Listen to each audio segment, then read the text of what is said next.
Well, welcome to the Kristi Jones Show, where it's all about living your life to the fullest.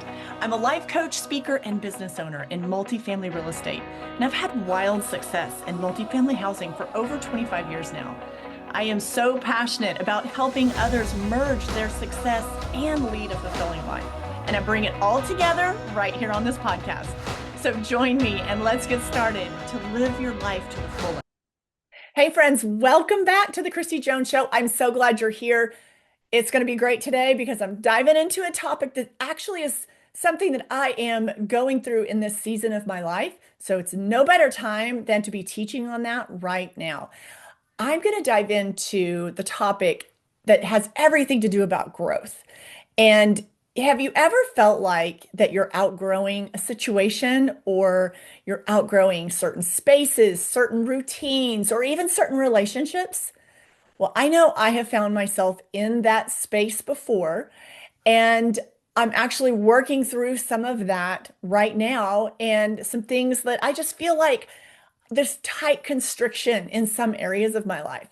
So it's time to grow. It's time to expand. Today, I'm going to talk about what it means to stop shrinking yourself, to fit in the smaller pot. I was thinking about plants and a plant that's in a pot. And let's say sometimes I have a plant that like it won't get any bigger because the pot is only so big. So it just kind of stays, it grows within the space that it's been given. But if I take that plant and I move it to a bigger pot, there's more potential. It's going to flourish, it's going to grow, and it's going to expand. And I got to thinking about that, and I'm like, that's exactly how it is in life. So I'm going to talk about what it means to stop shrinking yourself to fit into the so-called smaller pot, shrinking yourself to fit into spaces that no longer serve you, and how to step boldly forward into the bigger, brighter life that you know is meant for you and is waiting for you. So that is exactly where I'm going with today's podcast. And I've got a few notes here that I have jotted down for myself because, I can kind of get off on all the tangents at times, but it's all ties in some way or another. It all ties in some way or another. Okay, first, I just got to share this because, we're friends and I share all kinds of things with you guys, especially if you're on my email list, you get the full gamut. And then on social in my stories, I'm DMing with you. I love to hear from you and, have some dialogue, have some conversation back and forth. I love that. But I want to talk about the hair right now because talk about, taking and growing. Okay, so my bangs, I don't want to point it out too much because you'll be like, oh my God, maybe you don't think it looks good, but I worked really hard on my hair this morning. I'm growing out my bangs, okay? If you've ever done that, it has a lot of pain points, I guess I'll say. And in those pain points are things like you don't know what to do with your hair. You go to your stylist, and when you leave there, it's fabulous. Do you know what I'm talking about? You go get your hair done. Like I just had my hair colored the other day, and I got a haircut, got some length taken off. And I was like, I don't know. I think I want to go back to having bangs. Maybe I don't. Maybe I do. I think I want bangs. And she was like, oh, she's doing I'm sure you've heard it, the like more of that curtain bang. So it's long and kind of swoops into the rest of your hair. Also, I used to be a side part girl. Okay. Hard side part. And I'm going more to like a middle part, just kind of seeing if my hair will naturally kind of fall that way. So anyways, I know this is totally off topic, but you're gonna get something from this, okay? Because this is all about like just being patient and leans into the message a little bit on today's podcast. So anyways, made an appointment. I was gonna have my hair. I said, hey, I gotta come back. I can't get my bangs to do anything. I don't like my hair. I'm tired of looking at my forehead, all the things. I was like, I just hate my head in general. I'm just not liking the shape of my head. And I said, I'm going to come up. Please, can you cut just work me in, cut my bangs. She was like, absolutely.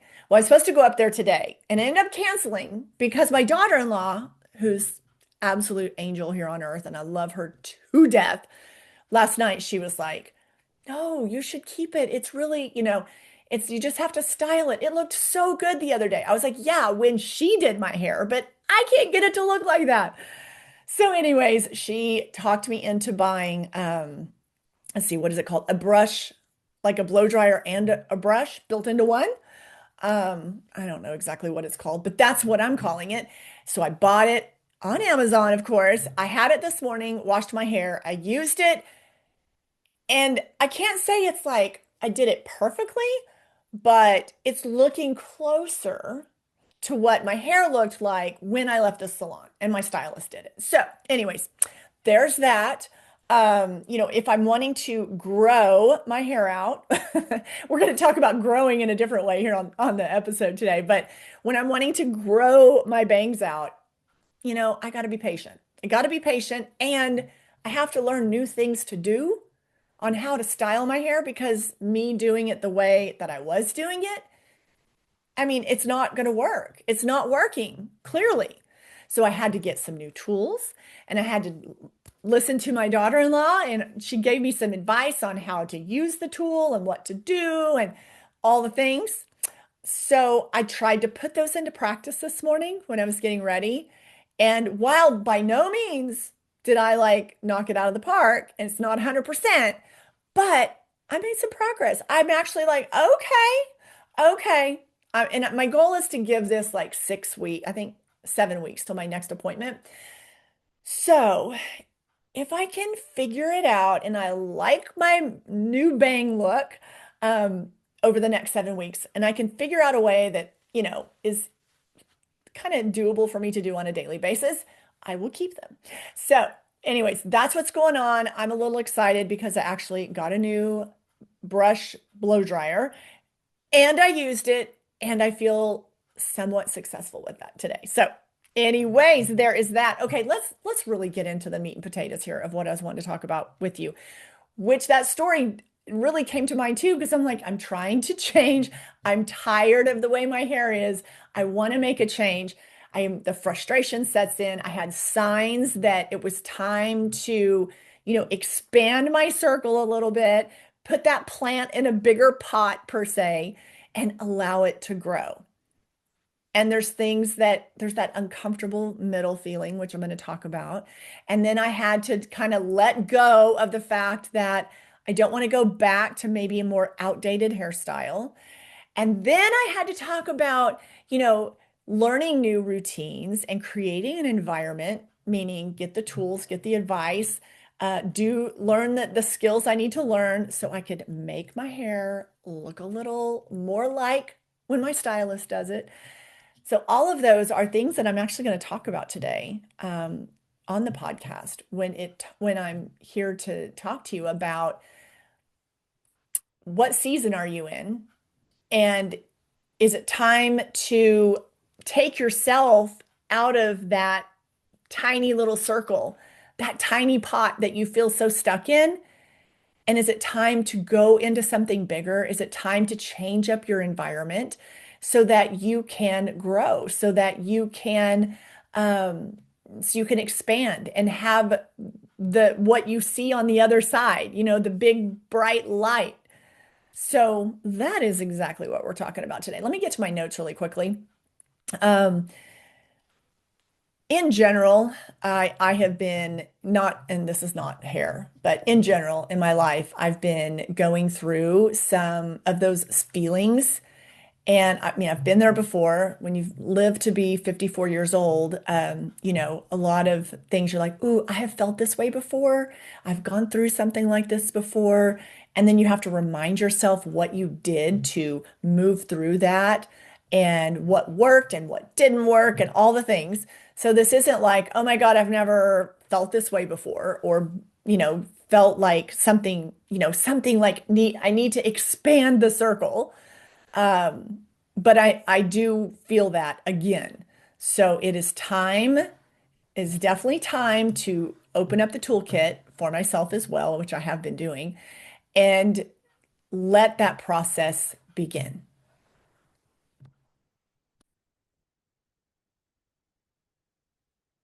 So think of it this way. You cannot bloom in a pot that is too small. And obviously, I'm thinking about a plant. So let's just talk about that. We're off of the hair. We're off of the curtain bangs. I'm talking about like, think of a plant in a pot. It can't continue to bloom and grow in a pot, in a flower pot that is too small. It will always grow to a certain size. It will always bloom to a certain extent. But it's kind of like that's what you get. Think about any plants that you have. I have plants all around my pool and on my patio and whatever pot I put that in, that's the size it grows to. And then I've taken the same plant and I've put it in a much bigger pot. And it's not like, I mean, it doesn't instantly just boom, get so big and all the great things happen. But over time, what ends up happening is that plant, that flower grows, it gets bigger, it becomes more of what it is. It doesn't change into like if it's a plant, it doesn't change into a tree. It doesn't change into entirely something different. It becomes more of what it already is. It expands and it becomes a bigger version of the plant that it already was. So you can't bloom in a pot that is too small. So think about that for your own self. Now that's what I've been, that's what I've, again, that season, you're going to find yourself, if you haven't gone through that season, you'll eventually get to that season. You might be in that season like me right now. No matter how much success you've had, how much fulfillment you have in your life, but whatever it is that you're wanting to create more of in your life, there are times when this feeling comes about where you're like, I need to put myself, this pot, I feel like I have really like grown in to the full capacity of the pot that I'm in. It is time for me to transplant myself to the bigger pot because I can feel it. There's more of me that needs to be expressed. There's more of me that needs to create. There's just more that I can give, more that I can offer of service. There's more people that I can help. I feel that, but there are things that are like that tight, small flower pot. And I'm like, and it's not just in business, this is in other areas of my life too.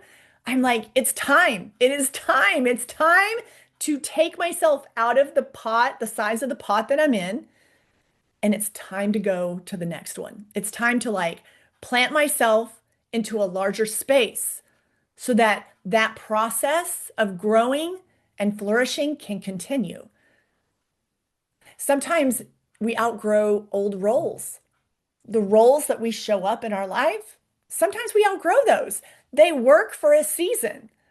It's not saying that the role that you served and the way you identified in your life and the things that you did, the roles that you served, they weren't bad. They were great. They worked while they worked. They fulfilled you while they fulfilled you. But then that doesn't mean it's going to be that exact same role for the rest of your life. It doesn't mean it's going to be the exact same role for the rest of your life. We outgrow those things at times. You might need to recommit to some things, but you might have outgrown some roles. You might have outgrown some friendships.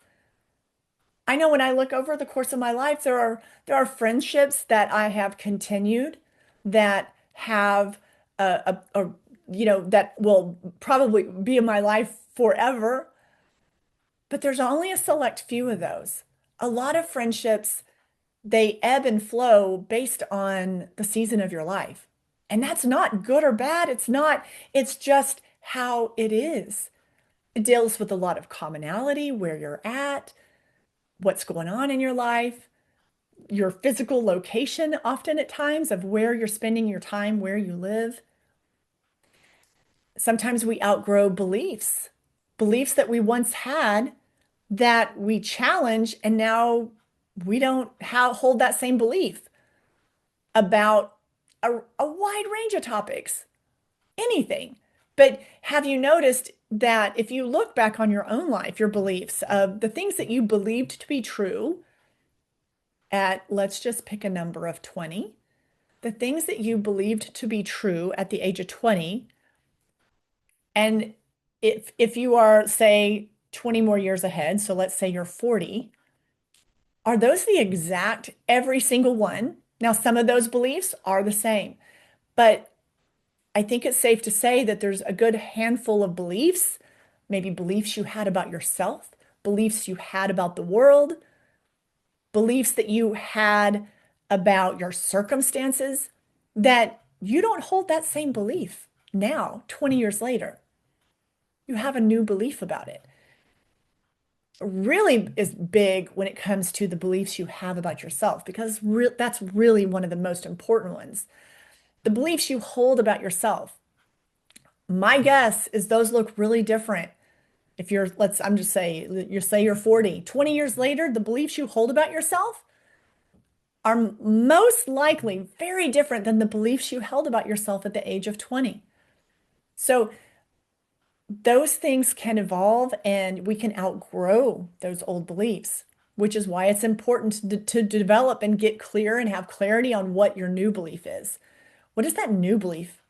A lot of times the beliefs that we have on ourselves aren't accurate. They're thoughts that we have, and we've turned those into beliefs, which is a dangerous thing to do, because think of all the wild, crazy thoughts and how many thoughts we have in a given day. It's absurd how many. And if you take those thoughts and you turn to that thought, that momentary thought you had about yourself, and you turned that into a belief that was not helpful, not empowering, and did not lift you up. And you're never going to hit a point where you challenge that belief and go, I need to step out of this small circle. I might need to change some beliefs I have about myself. So we can outgrow those things. So that's where I'm at in this season of life. I've been in one of those where there are some aspects of my life that, quite frankly, I'm outgrowing, and I have outgrown. And it's not unfamiliar, but yet it took me a little minute to finally recognize, that's what's going on. That's what's going on. And thankfully, I'm able to tap in to be very self-aware of, maybe thoughts that keep popping up in my head, reoccurring. Why do I keep doubting this? Why, different things like that, which I don't normally, excuse me, I don't normally do. So those are big indicators to me. So let me start by doing this. Let's talk about how you can identify the signs, how you can identify the signs. How do you know? How do you recognize when your pot is too small? When that circle, that space that you're trying to cram yourself into, cram your life into, how do you know when that's too small? When is that too restrictive? Here's a few things that could be coming up for you. You could feel very stagnant. You could feel very stagnant. You don't have a lot of enthusiasm. You're just kind of like, where usually you're pretty excited about your life, excited about the day, looking forward to things. Your enthusiasm's kind of flatlining. And you definitely have that stagnant feeling, like you're just kind of stuck. Not going forwards, not going backwards, you're just stuck. That, for me, that's like the worst feeling ever. I want to be like having some movement, and I hate that stagnation feeling. The other thing that might be showing up for you is frustration. You might be feeling frustration, a lot of frustration, a lack of inspiration. Those are all signs that it might be the time for you to look at the size of the flower pot that you're putting yourself in. Is it time to expand? Is it time to expand your circle? Is it time to expand your life? Second thing I would like to bring up is I talked about earlier when I was talking about my hair, the messy middle, the uncomfortable middle. You have to learn to embrace the uncomfortable middle part. You have to learn to just embrace it. Know that it's going to feel a little uncomfortable. When we start to outgrow and we feel that need to I've got to put myself in a different situation. I've got to plant myself in a bigger pot. That's going to feel a little uncomfortable. It's kind of like that messy middle, okay? Every part, every story has a messy middle, okay? It is just part of the story. Growth often comes with a period of discomfort. It's like a plant, like I mentioned earlier, a plant adjusting to that new flower pot before it really thrives. Have you ever transplanted a plant or taken it from a flower pot? I've done this. I've taken it from a flower pot and I have planted it in one of my flower beds. And it kind of goes, it just like almost takes a couple steps back. And I'm like, oh gosh, did I kill it? Because I don't necessarily have the best green thumb. I mean, let's just be real. But I've done that. Like I've taken it out of a pot and I'm like, oh, it's grown as much as it can in this flower pot. I'm going to go put it in my flower bed. So I will put it in my flower bed. And then in full transparency, I used to do that. Now I do ask my gardener, can you take this out of the flower pot? I mean, I'm not going to sit here and act like I've been digging holes for days, right? That's not what I do now. That's what I used to do. What I do now is I have a specific guy that does our flower beds, and I say, hey, can you take this out of this pot by the pool? And could you plant that? Would that do well over in this flower bed, and show him where it is? And then he'll tell me if that's like a bad idea for that particular plant. But he'll go, okay. And then he'll go plant it over there. And then like 2 days later, I'll look at it and I'm like, oh gosh. It just kind of looks a little tired, I guess. And I'm like, man, did I kill the plant? Did I kill the plant by having to move it? Oh, it was so pretty over in that other pot. But that's the uncomfortable middle, okay? So when that plant is adjusting to its new environment, it's going to take a little minute for it to really look like it's thriving. So in your own life, when you're in that process, okay, you're the plant, all right? And you're taking yourself out of this little container that you've been in and flourishing in, everything's great, but you're having those signs of discomfort of like, this pot's too small. It's time, I'm frustrated. I feel so stagnant. Like it's time for me to step into that next level. It's time for this extra part of me to develop and come out and come forward and really flourish. And so when you start that process, there's going to be that uncomfortable, messy middle. It might look like the wilted leaves on that plant in my garden did for a little bit. And we just have to embrace that. We have to just know that's part of the process. That's just an adjustment time frame. It's not like so you can freak out and go, oh my God, I got to go back. Go back to the small space. Go back to the safe space. Go back because that was a bad idea. It's like too big of an idea. I don't know why I was thinking that. No. Calm down. Just calm down and embrace that uncomfortable, messy middle. Embrace it. Third thing I'd like to point out in this process is pruning and letting go. Pruning and letting go is going to be part of that process. And some of that is part of that messy middle that I just talked about. It's important to shed old habits. Sometimes we have to shed whole relationships. Sometimes we have to shed roles that are just no longer working for our growth. We keep showing up and serving and showing up in certain roles in our life because we're identifying That's we're identifying with that. That's like we make it our identity. But if that may not be what's best for your growth, it might be time to like hang that one up, okay? And step into a new role. I see this a lot in my life, with where I'm at, in what season of life I'm in. There are certain roles that I've had to say, why am I fighting so hard to keep that role? Why? Why am I wanting to hang on to that? A lot of times it's because our identity is wrapped up into it. And so then it feels really wonky when you're like, whoa, hang on, that's always been like how that's like been part of me. That's like just what I do. That's how I show up in the world. Hang on, right? Again, embracing the uncomfortable middle.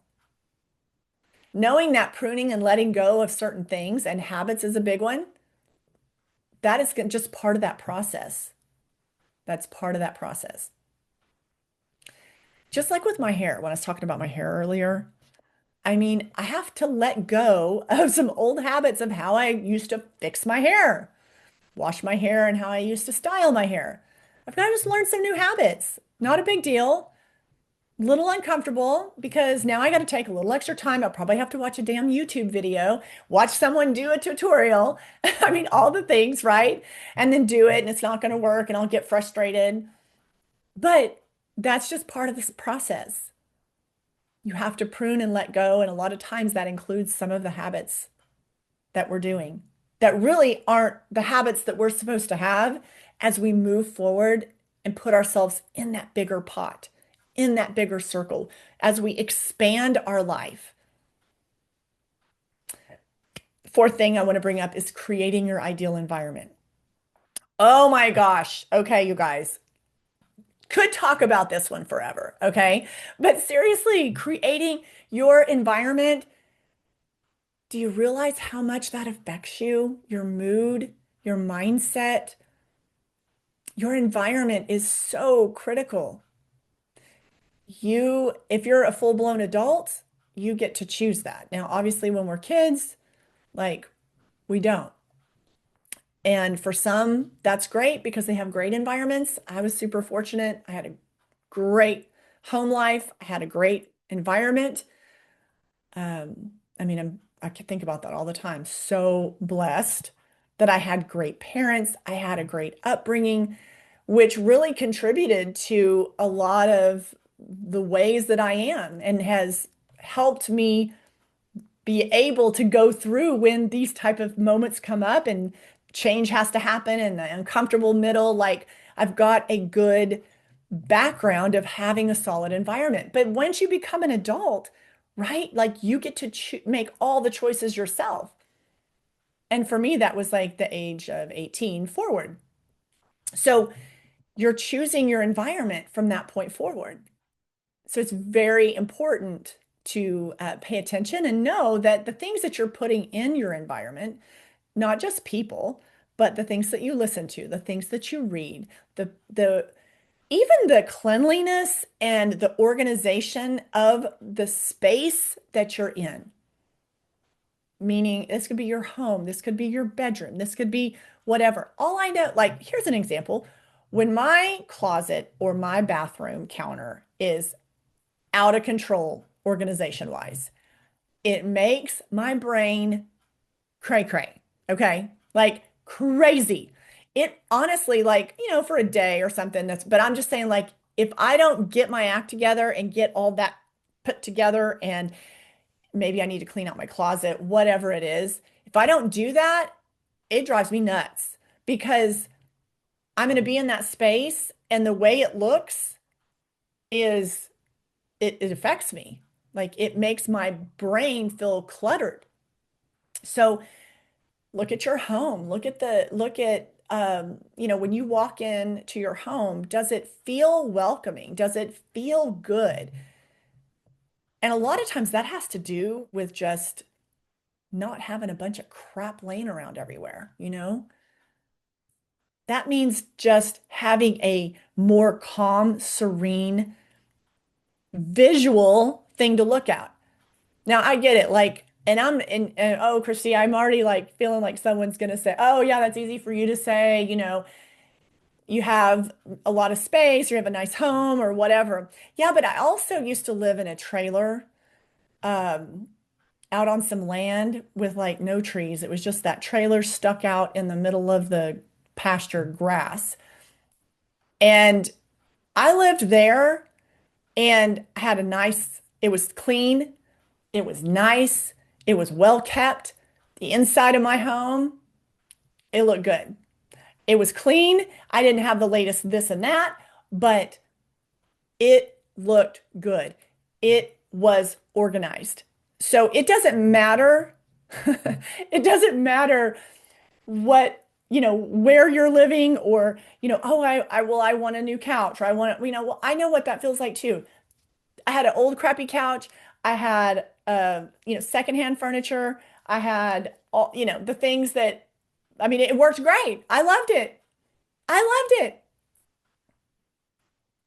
But my point is that you can have that sense of creating, as far as your home sanctuary, your home, as far as where you spend your time in your off time when you kind of get to like decompress and rest and recover.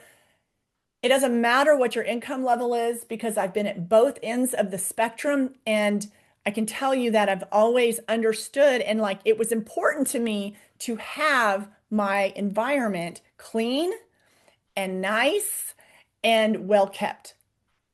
And it didn't take having to have brand new things. So that can be achieved at absolutely any level. Absolutely any level. You have to just kind of know how important, like all that stuff, the messiness that's just in your world, maybe in your office. And I need to clean up my office. My desk, I've got like two stacks, and that's bugging me. I need to refine that a little bit, because it's just like creating clutter in my brain. Those things matter. Those things matter. Your ideal environment, that's what you need to be working towards. You need to understand how important that is. The elements that this environment is what's going to make, I talked about moving to a larger pot, planning yourself into a larger pot, the right environment, the right people, the right mindset, the right routines, all of those things that are going to help foster your growth. So it's not just physical environment. It's just not like what your eyes are seeing. Like, yes, you want to have clean, calm, organized at your very best ability, at the best of your ability. And you know if you're slacking there or not. Like, I know when I walk into my closet, I'm like, okay, this has got to change. Like, this is not your level. What are you doing? Why are you doing this? Donate that bag. Get it out of here. Do this, do that. Throw that away, right? I mean, and that's like where my weak point is. Definitely in my weak points, as far as in my environment, I let that area just kind of run amok. And then I realize what's bugging me. And it's because I'm in there every morning, every day. I'm in the space I get ready. And I'm like, why? Why am I doing this? I know better. So I've been working on getting all of that cleaned up and looking much better and organized in a better way. So understanding that your ideal environment is key.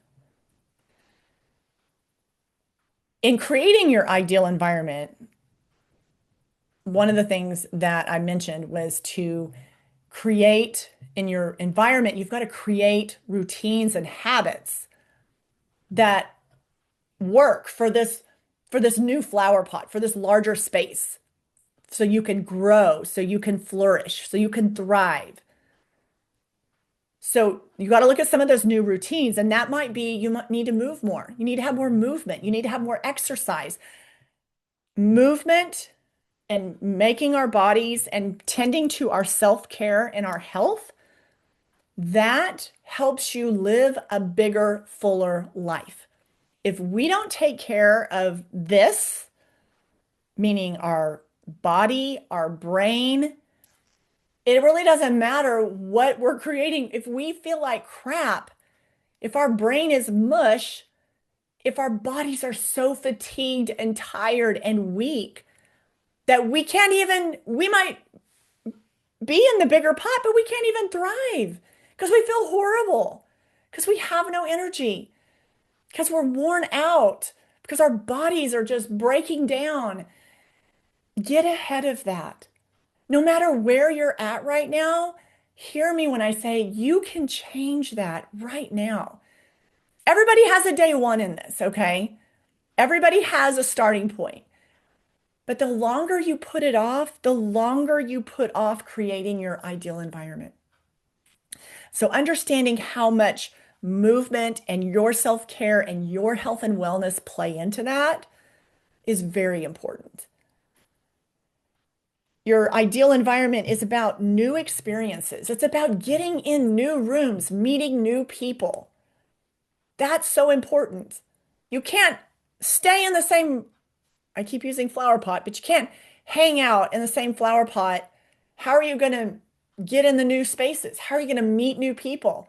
You want to meet people that challenge you, that help you rise up. You know, I have a saying where when you look at the circle of people that you interact with, talk with, engage with,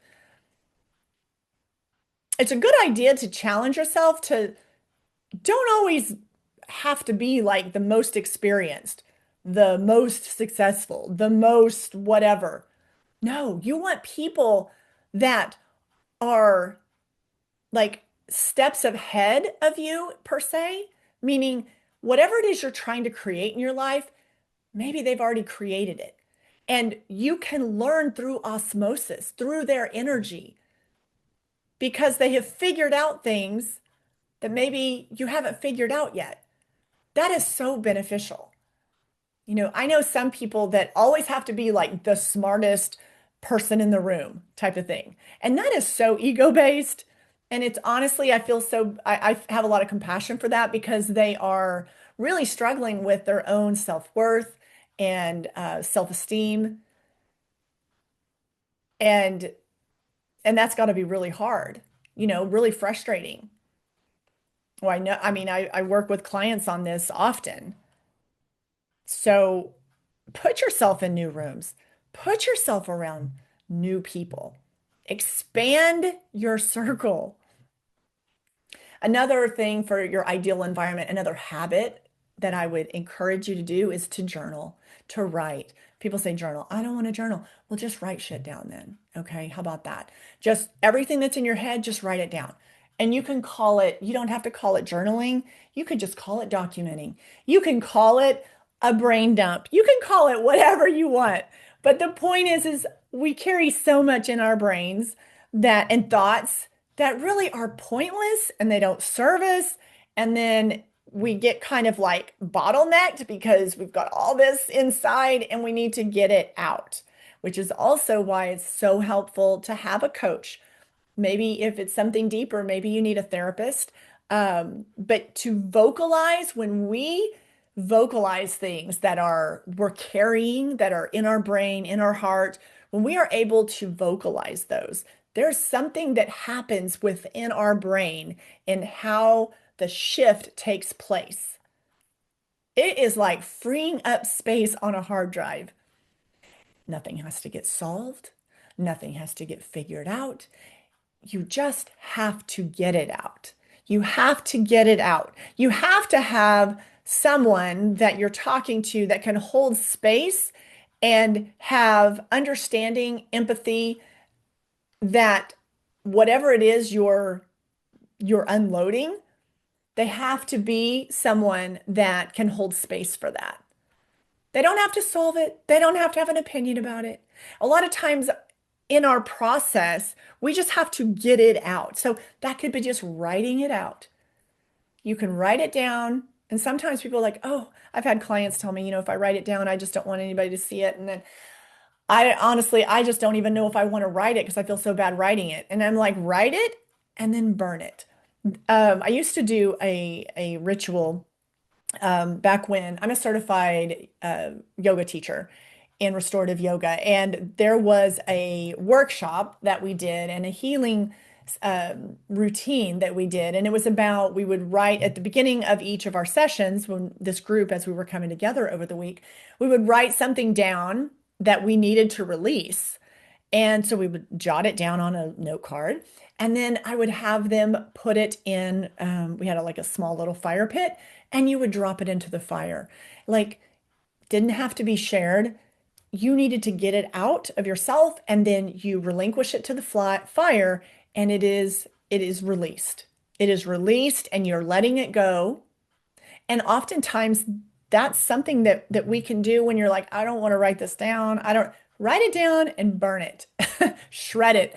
It doesn't matter. There's so much benefit to you getting that out of yourself, whether it's writing it down and then maybe you want to burn it or shred it, that's fine, or talking to someone, a trusted source, someone that is qualified, and talking through whatever it is that you're wanting to talk through. They have to understand how to hold a non-judgmental space for that, and that's very, very important. Another thing on an ideal environment is don't shy away from putting yourself in spaces that are big places, big ideas, around people that hold big ideas, that have big visions, that are doing things in their life. This is, I'm at a time in my life where not a lot of my peers, but I would say maybe about, we'll say 50% of my peers. And there's not a right or wrong on this. This is just something for myself that I'm I'm not in the same space as about 50% of, I'm just using a number of my peers, and I'm using the group or the circle of people that I interact with. And this is true for like even outside of like my world. This is for my age group. A lot of times you'll see people ready to, and there's not a right or wrong. There's just kind of almost two sides of the coin. Ready to slow down, wanting to, like not do something else. They may want to retire and try something else, but oftentimes they want to retire, which is great because that feels right to them. And or they're just ready to slow down. They're ready to just kind of, I've had one person tell me that I just don't want to do anything. I just want to like sit and do things that, piddle around the house, work in my garden, some activities that she enjoyed. And those are the things that she wants to do. She's like, I just don't want to, I don't really, she doesn't want to really learn anything new right now.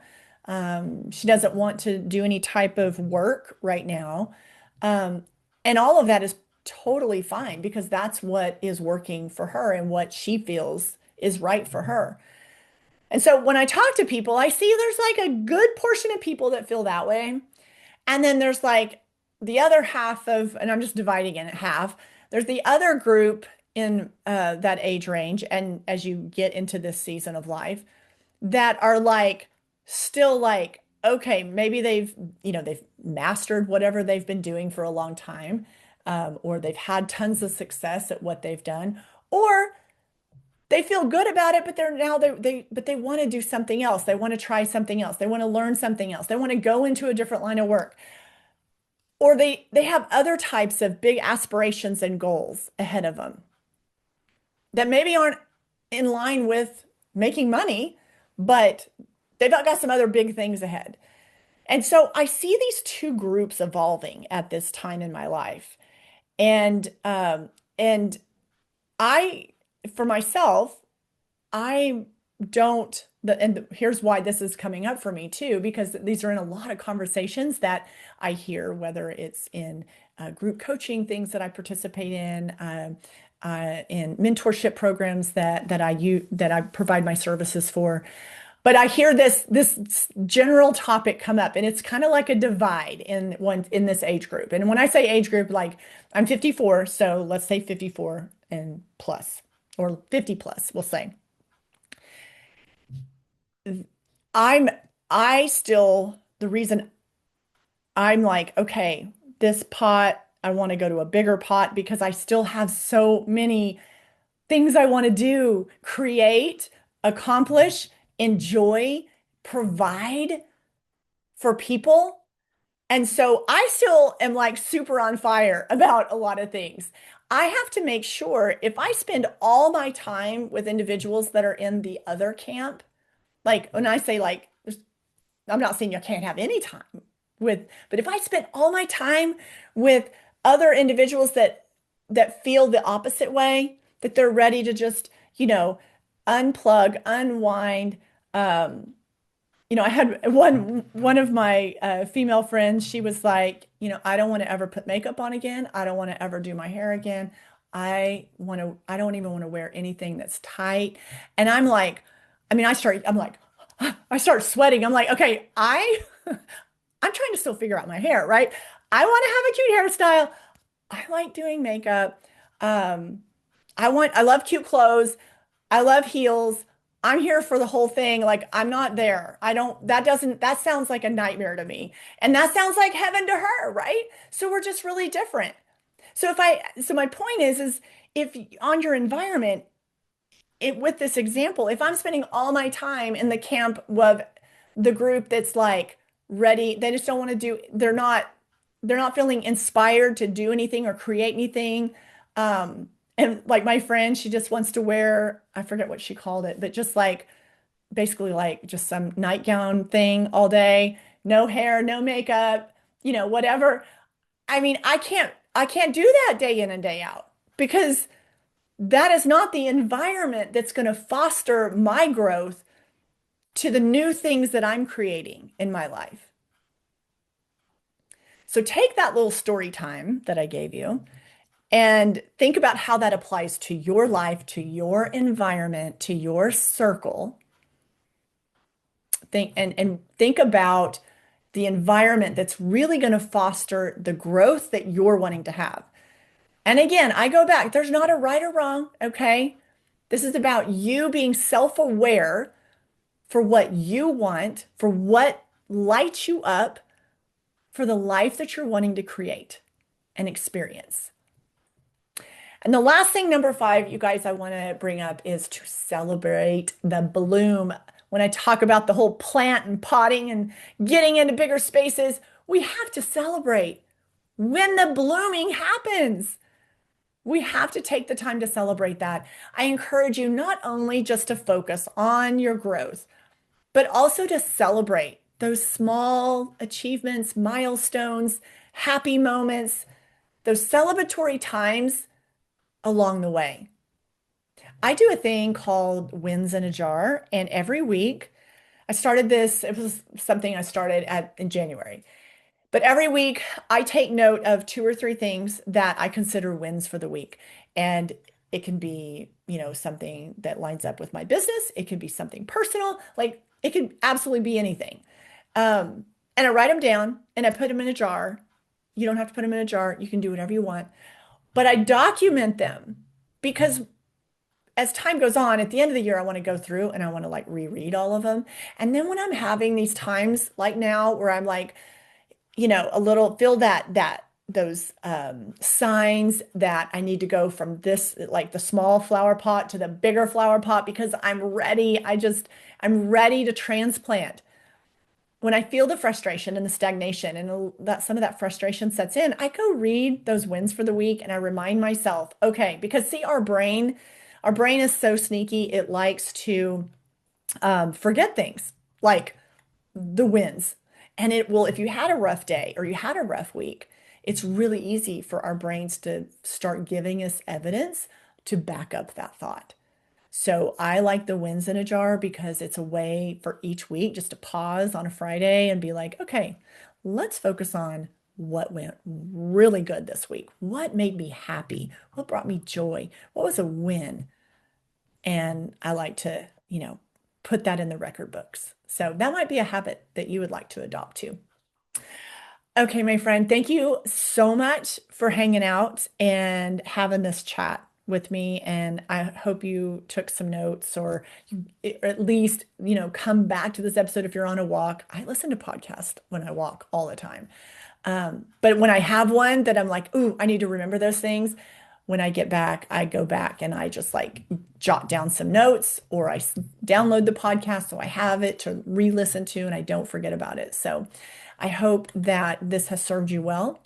And I look forward to the bigger rooms and the bigger pots that you're going to put yourself in so that you can grow and thrive into everything that you are meant to be. All right, you guys keep flourishing. Have a great week, and I will see you here, same time, same place. Take care. I want to thank you for tuning in today to the podcast, and I hope you've enjoyed the conversation and all the info that's been shared today. And I hope you've come away with a few ideas on how to make the most out of it for your life. If you loved this episode, be sure to share it with your friends and family. And also make sure you subscribe to the podcast and tap that subscribe button so you never miss an episode. Also, it would mean the absolute world to me if you would leave a podcast review. So until next time, my friend, keep flourishing and thriving and live your life to the